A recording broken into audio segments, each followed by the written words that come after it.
Cutting করবেন, এইভাবে পাতলা পাতলা করে বেগুনি স্লাইস করবেন, এইভাবে পাতলা ভাজি করবেন। তাহলে সবজিকে এইভাবে ধরে এইভাবে এক মাপে কাটিং করবেন, এইভাবে পাতলা পাতলা করে সবকিছু কাটিং হবে। এইভাবে পাতলা ভাজি করবেন, এইভাবে প্লেন চিপস করবেন, এইভাবে প্যাকেট আলা চিপস হবে। এইভাবে পাতলা করে কাটবেন, সাইড চেঞ্জ। এটাকে এইভাবে ধরে এটা ফার্স্ট টাইম সোজা হবে, সোজা একটা দাগ আসবে। এই দাগটাকে একটু বাঁকা করবেন, আবার সোজা করবেন, একবার সোজা করে একবার বাঁকা করে।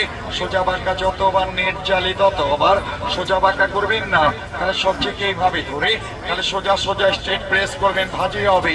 এটা আলু ভাজি, মূলা ভাজি, গাজর ভাজি, পেঁপে ভাজি, সবকিছু কুচি ভাজি করবেন। এইভাবে কুচি ভাজি হবে।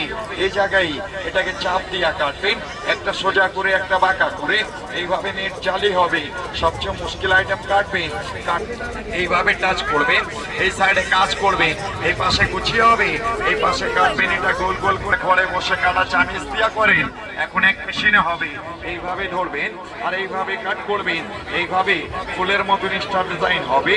কাটতে কাটতে সবজি ছোট ফেলবে, এটা ইজি ভাবে এটাকে সেন্টারে বসাবেন আর একটা চাপ দিবেন। এইভাবে 6টা ভাগ হবে, একটা চাপ দিবেন, 6টা পিস হবে। তারপরে আদা, রসুন, মরিচ, পেঁয়াজ সব একসাথে দিয়ে এখন বক্সটাকে বন্ধ করবেন। এক হাতে ধরবেন আর এক হাতে ছেড়ে ছেড়ে চাপ দিবেন। এটা পেঁয়াজ, আদা, রসুন, মরিচ, ধনিয়া, পুদিনা, পালা বাতু, হাসরা হাব্বা, তাল, সুপ, নাগিনা, তুনতুনাইয়া, কুচকুচাইয়া, কিমা কিমা, বারিক বারিক।